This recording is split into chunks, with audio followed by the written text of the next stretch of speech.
Hércules, el mayor héroe de la mitología griega. Antes de que su nombre resonara a través de los siglos, antes de que sus hazañas fueran cantadas por poetas y eternizadas en templos, Hércules ya cargaba con un destino grandioso. Conocido por los griegos como Heracles, la gloria de Hera, su nombre encierra una ironía cruel. Aquel que sería perseguido eternamente por la diosa acabaría volviendo su nombre inmortal precisamente a través del sufrimiento impuesto por ella. Hércules no era un hombre común. Era hijo de Zeus, el rey de los dioses del Olimpo, y de Alcmena, una mortal descendiente del héroe Perseo. Desde el inicio, su existencia estuvo marcada por la dualidad, mitad divino, mitad humano. Esta condición lo hacía más fuerte que cualquier otro hombre, pero también lo dejaba expuesto al dolor, al miedo y a las tragedias que solo los mortales pueden conocer. Zeus, orgulloso de su hijo, había planeado grandes honores para Hércules incluso antes de su nacimiento. El destino parecía estar escrito. El niño estaba destinado a la gloria, al poder y al mando. Sin embargo, en el Olimpo ningún plan pasaba desapercibido, y menos aún ante los ojos atentos y celosos de Hera, la legítima esposa de Zeus. La diosa jamás aceptó la traición de su esposo. Para ella, Hércules no era solo un bastardo, sino un recordatorio viviente de la infidelidad de Zeus. Desde el momento en que supo de su existencia, Hera juró convertir la vida del niño en un auténtico tormento. No importaba cuán fuerte llegara a ser Hércules, la diosa haría todo lo posible por quebrarlo. Aún siendo un niño, Hércules ya demostraba su naturaleza extraordinaria. En una de las primeras señales de su fuerza divina, Hera envió 2 serpientes para asesinarlo en su cuna. Pero el bebé, lejos de asustarse, tomó a las criaturas con sus propias manos y las estranguló, demostrando que ni siquiera los designios de los dioses serían suficientes para contenerlo. Con el paso de los años, Hércules se fue convirtiendo en un héroe reconocido por sus hazañas en la juventud. Su fuerza, su valentía y su habilidad en el combate lo destacaban entre todos los hombres de Grecia. Sin embargo, cuanto más se acercaba a la gloria, con mayor intensidad atraía la ira de Hera. Lo que pocos sabían era que los mayores desafíos de Hércules no vendrían únicamente de monstruos, gigantes o reyes tiránicos. Su enemigo más peligroso se encontraba entre los propios dioses. Y sería precisamente esta persecución divina la que le empujaría hacia una serie de pruebas tan crueles como grandiosas, desafíos que no solo forjarían al héroe, sino que definirían el propio concepto de heroísmo dentro de la mitología griega. Así comienza la travesía de Hércules, no solo como un guerrero invencible, sino como un hombre condenado a conquistar la gloria a través del dolor, demostrando que incluso los designios de los dioses pueden ser enfrentados cuando la fuerza, el valor y la perseverancia avanzan de la mano. Mientras Hércules crecía y comenzaba a mostrar señales claras de su fuerza divina, en el Olimpo una conspiración silenciosa iba tomando forma. Zeus, confiado en el destino que había trazado para su hijo, proclamó una decisión solemne ante los dioses. El primer descendiente del linaje del héroe Perseo que naciera aquel día heredaría el trono de Micenas. Ese decreto sellaría el futuro de Hércules como rey, uniendo el poder político a su fuerza incomparable. Sin embargo, Zeus cometió un error fatal. Subestimó la astucia y el resentimiento de Hera. La diosa, impulsada por unos celos profundos y por un odio que se había ido gestando durante años, no permitiría que un hijo bastardo ocupara un trono destinado a reyes. Para Hera, permitir que Hércules gobernara Micenas no solo sería una afrenta personal, sino una humillación pública ante todo el Olimpo. Usando su poder sobre el destino y el nacimiento, Hera urdió un plan cruel. Retrasó el parto de Alcmena, la madre de Hércules, mientras apresuraba el nacimiento de Euristeo, otro descendiente del linaje de Perseo. Frágil y prematuro, Euristeo llegó al mundo antes que el hijo de Zeus. Por las propias palabras del dios supremo, se convirtió en el legítimo heredero del trono de Micenas. Cuando Zeus se dio cuenta de lo que había ocurrido, ya era demasiado tarde. El juramento pronunciado ante los dioses era irrevocable. Hera había ganado la primera gran batalla contra Hércules, no mediante la fuerza, sino a través de la inteligencia y la manipulación. Euristeo creció sabiendo que ocupaba un trono que no le pertenecía por mérito, sino por una artimaña divina. Desde temprana edad cargaba con un miedo constante, el miedo a Hércules. Aun siendo rey, Euristeo jamás se sintió digno de la corona. Sabía que el verdadero heredero, el auténtico héroe, seguía con vida y se volvía más fuerte con cada día que pasaba. Así, cuando Hércules alcanzó la edad adulta y su nombre comenzó a ser venerado en toda Grecia, Euristeo no vio en él solo a un primo, sino a una amenaza mortal. El contraste entre ambos era evidente. De un lado, un rey débil, inseguro y dependiente de la protección de los dioses. Del otro, un héroe amado por el pueblo, hijo de Zeus y dotado de una fuerza sin igual. Fue en este contexto que Hera consolidó su victoria más amarga. No satisfecha con arrebatarle el trono a Hércules, la diosa se aseguró de que el héroe quedara legalmente obligado a servir a Euristeo. Por imposición divina, Hércules se convirtió en súbdito de aquel a quien consideraba inferior en valentía, honor y virtud. Para Hércules, esta sumisión representaba una humillación profunda. Obedecer a Euristeo significaba aceptar que su destino había sido robado incluso antes de nacer.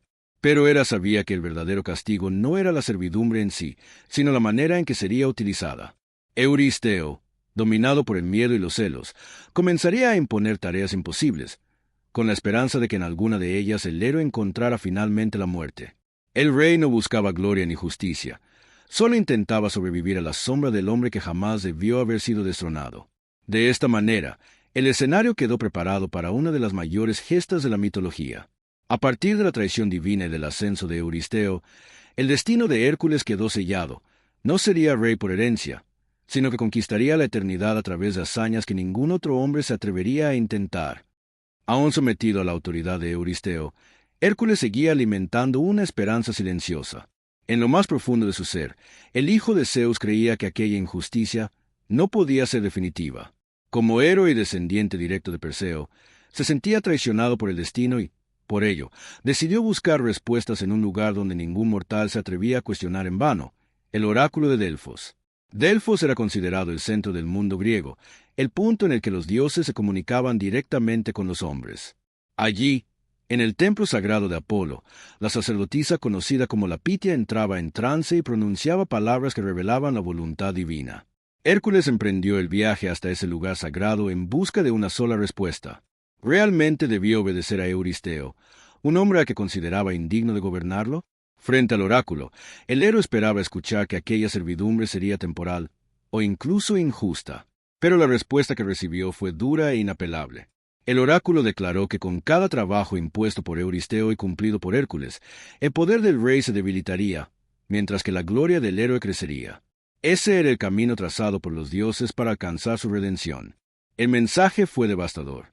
Hércules no escuchó la liberación que anhelaba, sino la confirmación de que su purificación llegaría a través de la obediencia, no de la rebelión. El héroe que enfrentaba monstruos sin temor se sintió derrotado por simples palabras. Su espíritu se llenó de frustración, de rabia contenida y de un profundo sentimiento de injusticia. Era exactamente ese instante de debilidad el que Hera había estado esperando. La diosa, siempre atenta y vigilante, percibió que Hércules se encontraba vulnerable. No estaba herido en el cuerpo, sino en la mente. Y fue allí, en ese terreno invisible de pensamiento, donde Hera decidió atacar. De manera sutil y despiadada, sembró la semilla de la locura en el corazón del héroe. Poco a poco, Hércules comenzó a perder el control sobre su percepción de la realidad. Donde antes veía personas comunes, empezó a ver criaturas monstruosas. El mundo a su alrededor se transformó en un campo de batalla ilusorio, poblado por enemigos inexistentes. En su mente no estaba cometiendo crímenes, estaba luchando para salvar vidas. Dominado por esta locura inducida por los dioses, Hércules entabló combates violentos contra aquellas visiones aterradoras. Los golpes fueron brutales, y la sangre corrió sin control. Pero cuando el velo de la insanidad finalmente se disipó, la verdad se reveló de la forma más cruel posible. Ante sus ojos yacían los cuerpos de su esposa, Mégara, y de sus propios hijos. No había monstruos, no había enemigos, solo el silencio ensordecedor de la tragedia. El héroe, que había enfrentado bestias enviadas por los dioses, se encontraba ahora frente a un enemigo mucho más terrible, una culpa irreparable. Hércules comprendió que había sido utilizado, manipulado y destruido no por la fuerza directa de Hera, sino por su propia mano, guiada por la locura divina. Este momento marcó una ruptura definitiva en su vida. El héroe ya no buscaba gloria, poder ni reconocimiento. A partir de entonces, su única motivación sería la redención, limpiar su alma, pagar por sus pecados y encontrar algún sentido para seguir viviendo. Así, del oráculo de Delfos no nació la libertad que Hércules esperaba, sino el camino más doloroso de toda su existencia. Un camino que lo conduciría a la servidumbre, a la humillación y a 12 pruebas imposibles, no como castigo, sino como expiación. Y fue de ese sufrimiento absoluto que nació el verdadero Hércules. Cuando la locura impuesta por Hera finalmente se disipó, Hércules despertó ante un silencio aterrador. Ya no había gritos, ni el rugido de las criaturas que creía haber enfrentado. Lo único que quedaba era el peso insoportable de la realidad. Frente a él, sobre el suelo de su propio hogar, yacían los cuerpos de Mégara, su esposa, y de sus hijos, inmóviles, sin vida. La sangre en sus manos no pertenecía a monstruos enviados por los dioses, sino a aquellos a quienes más amaba. En ese instante, el mayor héroe de Grecia comprendió la verdadera magnitud del castigo que le había sido impuesto. Ninguna victoria en batalla podía compararse con aquella derrota. El dolor que sintió Hércules no fue físico, sino espiritual. Él, que había sido criado para proteger, para destruir monstruos y defender a los inocentes, se había convertido en el instrumento de una tragedia irreversible. No había excusas, no existía una redención inmediata, solo culpa y desesperación. Consumido por el horror de sus propios actos, Hércules se negó a seguir viviendo entre los hombres. Incapaz de permanecer en la ciudad que ahora representaba su vergüenza, partió hacia un exilio voluntario. Lejos de los palacios, de los templos y de los cantos de gloria, el héroe vagó por tierras distantes, cargando un peso más grande que cualquier monstruo a que se hubiera enfrentado. Durante ese periodo, Hércules cayó en una profunda depresión. Evitaba la compañía humana, rechazaba los elogios y no encontraba consuelo ni siquiera en su fuerza divina. Para él, cada amanecer era un recordatorio cruel de lo que había perdido, y cada noche un juicio silencioso por sus propios crímenes. Sin embargo, el tiempo, aunque incapaz de borrar la tragedia, comenzó a suavizar las heridas más abiertas. Poco a poco, Hércules llegó a comprender que la muerte no sería una huida honorable. Si los dioses habían permitido aquella desgracia, tal vez también habían reservado un camino para su purificación. Fue entonces cuando el héroe tomó una decisión crucial: enfrentar su castigo de frente.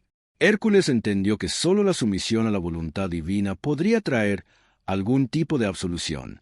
Regresar a Micenas y ponerse nuevamente al servicio del rey Euristeo no sería una humillación común, sino un acto consciente de expiación. Cada tarea impuesta no sería solo una orden real, sino un paso más hacia la redención de su alma manchada. Así, el héroe abandonó el exilio y volvió a recorrer el sendero del dolor, no como un guerrero orgulloso, sino como un hombre quebrado, dispuesto a pagar cualquier precio con tal de purificar sus pecados. La tragedia familiar no destruyó a Hércules. Por el contrario, lo transformó. A partir de ese momento, sus hazañas dejarían de estar motivadas por la gloria personal y pasarían a representar algo mucho más grande: la lucha de un hombre contra sus propios errores, en busca de perdón y de sentido. Y fue de ese sufrimiento profundo de donde nacieron los legendarios 12 trabajos de Hércules. Después de años vagando en el exilio, cargando el peso de una culpa que jamás podría ser olvidada, Hércules tomó la decisión más difícil de su vida: regresar a Micenas y someterse, por voluntad propia, a la autoridad de Euristeo. No por miedo, ni por ambición, sino por la única razón que aún le quedaba: la búsqueda de la purificación de su alma. Al cruzar nuevamente las puertas de la ciudad, Hércules ya no era el héroe orgulloso que alguna vez creyó estar destinado al trono. Su mirada llevaba la marca del sufrimiento, y su fuerza, aunque intacta, estaba ahora subordinada a un propósito mayor. Había comprendido que sólo a través de la obediencia y el sacrificio podría encontrar alguna forma de redención. Para Euristeo, sin embargo, el regreso de su primo no trajo alivio, sino terror. El rey de Micenas veía en Hércules todo aquello que él jamás sería: valor, honor y el respeto del pueblo. La presencia del héroe dentro de sus propias murallas era un recordatorio constante de que su trono había sido obtenido por una artimaña divina, y no por mérito. Cada paso de Hércules por las calles de Micenas aumentaba la admiración popular y el miedo del rey. Euristeo comprendía una verdad incómoda. No podía ejecutar a Hércules de manera abierta, pues el pueblo jamás aceptaría semejante injusticia. La única solución era eliminarlo de forma indirecta, mediante órdenes que parecieran legítimas, pero que en la práctica funcionaran como sentencias de muerte. Así nacieron los trabajos de Hércules. El rey impuso al héroe tareas deliberadamente crueles y aparentemente imposibles. Cada misión era elegida con extremo cuidado, no para poner a prueba la fuerza de Hércules, sino para garantizar su destrucción. Criaturas invencibles, regiones malditas y desafíos que ningún mortal se atrevería a enfrentar pasaron a formar parte de la servidumbre del hijo de Zeus. Hércules aceptó cada orden sin cuestionar. Para él, ya no se trataba de demostrar su valor, sino de pagar por sus pecados. Cada trabajo sería una penitencia, cada riesgo, un intento de equilibrar la balanza de su propia conciencia. El primero de estos desafíos marcaría el verdadero inicio de su travesía legendaria. Euristeo eligió a una criatura que aterrorizaba toda la región de Argólida, un monstruo que ya había derrotado a innumerables guerreros y que, según los rumores, no podía ser herido por armas comunes. Al anunciar aquel trabajo, el rey creyó estar decretando el final definitivo de Hércules. Pero lo que Euristeo no comprendía era que, al intentar destruir al héroe, en realidad estaba forjando una leyenda.